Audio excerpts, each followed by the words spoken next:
Hey, Mike. Vance Packard's book, The Hidden Persuaders, was published in 1957 and was assigned reading in my high school English class in 1964. To say it had an impact on me is an understatement. I've always had a copy of it on my bookshelf over the last 57 years. Not the same copy, though. Circumstances have a tendency to change as the decades pass. I've lost count of how many times I bought one to replace the copy that vanished for some reason or another. Now, The Hidden Persuaders lives in my ebook reader and is backed up on the server. Looking back on it, I don't think my English teacher thought he was assigning subversive literature, but he was. Karl Marx didn't make me a commie socialist pinko. Vance Packard did. In 1957, he wrote The Hidden Persuaders, which was how the advertising industry influenced us to buy things we don't need with money we don't have. This constantly churning activity masks the emptiness of living in a consumerist society. Simply put, useless consumption drives people nuts. Now, I'm going to copy and paste the rest of Packard's bibliography from Wikipedia. Ain't technology grand? Here's the next one. 1959, he wrote The Status Seekers, describing American social stratification and behavior. In 1960, he wrote The Waste Makers, which criticizes planned obsolescence, describing the impact of American productivity, especially on the national character. In 1962, he wrote The Pyramid Climbers, which describes the changing impact of American enterprise on managers, the structured lives of corporate executives, and the conformity they need to advance in the hierarchy. 1964, he wrote The Naked Society, a book on the threats to privacy posed by new technologies such as computerized filing, modern surveillance techniques, and methods for influencing human behavior. Let me pause. That was in 1964. In 1968, he wrote The Sexual Wilderness, which was on the sexual revolution of the 1960s and changes in male-female relationships. In 1972, Vance Packard wrote A Nation of Strangers, about the attrition of communal structure through frequent geographical transfers of corporate executives. A Nation of Strangers. In 1977, he wrote The People Shapers, on the use of psychological and biological testing and experimentation to manipulate human behavior. In 1983, he wrote Our Endangered Children, which discusses growing up in a changing world, warning that American preoccupation with money, power, status, and sex ignored the needs of future generations. In 1989, he wrote The Ultra-Rich, How Much is Too Much, which examines the lives of 30 American multimillionaires and their extravagances. Vance Packard started off as a reporter, and with his first book, The Hidden Persuaders, he became a social critic.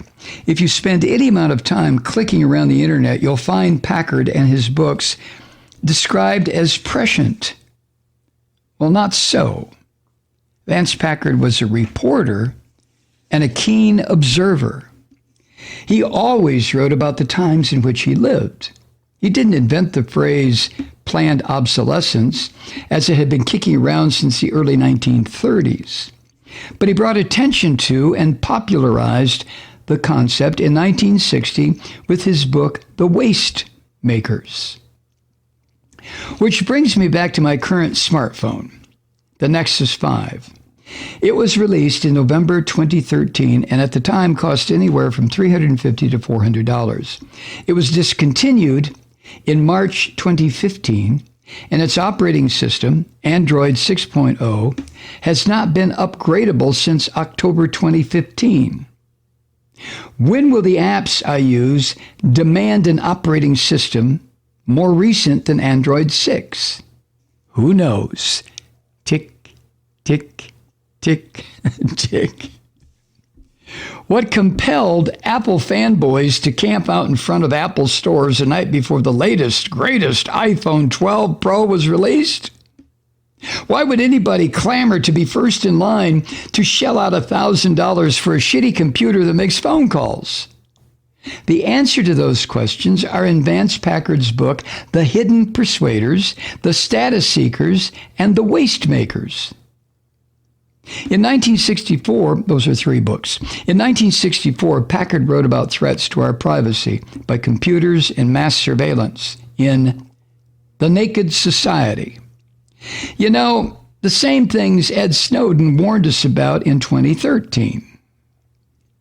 The United States has a wider disparity of wealth between rich and poor than any other major developed nation. Extra, read all about it in Packard's last book, published in 1989, The Ultra-Rich, How Much is Too Much? In Greek mythology, Cassandra was a priestess cursed to utter true prophecies, but never to be believed. What a shitty job. Off the top of my head, I can list these past and present Cassandras: Vance Packard, Morris Berman, Neil Postman, James Baldwin, Kurt Vonnegut, Lenny Bruce, Noam Chomsky, George Carlin, Greta Thunberg, and, well, I could go on typing about this for the next 4 or 5 hours. I'm not tired, but I do eventually have to wrap this up. The point is, we were warned. Getting back to my goddamn smartphone for a minute. From Andrew Leonard's article published in Salon in 2012 entitled, There Is No Ethical Smartphone, this, quote, labor and environmental abusers are endemic throughout the global electronics industry, from the mining of the minerals used to make the basic components, through their assembly, and all the way up to and beyond the disposal of last year's obsolete model. There's no getting around the hard truth. Right now, there is no such thing as a so-called ethical smartphone, or for that matter, an ethical flat-screen TV, or an ethical digital camera, or any kind of personal computer, end quote. Bob writes, to be more specific, every single one of my electronic toys, your electronic toys, everybody's electronic toys, were produced in some way during their manufacture by slave labor. And they are everywhere.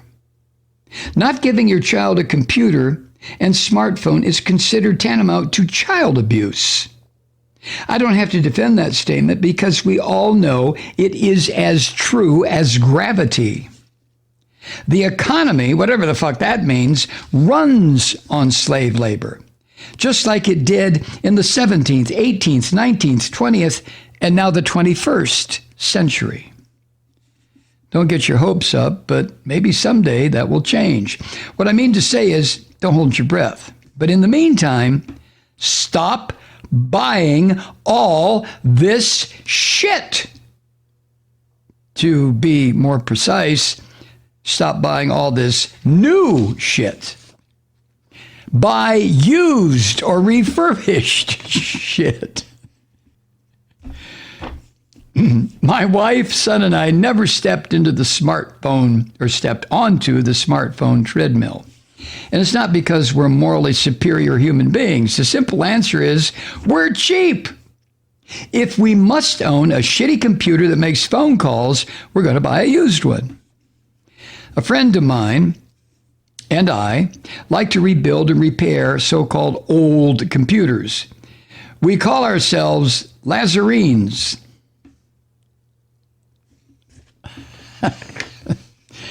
It's fun to bring back something from the dead. Just ask Jesus. Since my friend lives in Oregon and I'm here in British Columbia, we can't really get together and form a bowling team, but the shirts would look great. Being a Lazarene doesn't solve everything, but we have to do whatever we can to put the brakes on this curse of hyper-consumerism. We can't continue to throw our toxic e-waste on top of the growing mountain ranges made up of our cast-off electronic crap spreading throughout third world countries. There are used computer and smartphone shops everywhere.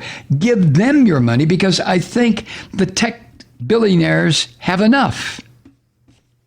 The one area I'm clueless about is how to get Apple's iOS designers and Android developers to make the operating systems backwards compatible. When they say we can't, our comeback has to be something more effective than a resounding, "fuck you." I'm just about done with my smartphone Vance Packard rant. As old people have said since the invention of old people, it used to be different. In 1972, I walked into a Salvation Army thrift store and bought a Zenith radio that was built in the mid-1930s. The speaker in its base was huge, and the sound quality was fantastic. Behind the cabinet doors was a decent record player, and when everybody I knew was spending tons of money on a stereo, I had a dynamite mono. The knob for the tuner was about the size of a large orange, and even without an antenna, the Zenith pulled in stations from all over the country. It was covered in a cherrywood veneer and was about the size of a small upright coffin. In terms of maintenance, I had to replace one of the vacuum tubes a few years later. Not bad for a 40-year-old media center. You can still buy replacement tubes for it. If my ex-wife still has it, the Zenith should still be going strong. I guess the engineers and designers at the Zenith plant back in the 1930s never got the planned obsolescence memo. I know this so-called moment has been more hectoring than others. I tend to shy away from exhorting people to do anything, but God damn it, did we really crawl out of the ooze zillions of years ago just to end up wasting our time by distracting ourselves playing with toxic toys? To paraphrase Neil Postman, are we really just amusing ourselves to death? Because if that turns out to be the case, I'm going to have to paraphrase again. This time, Robert Crumb's brother, Charles. Quote, "How perfectly goddamn delightful it all was, to be sure." End quote. Regards from beautiful British Columbia, Bob.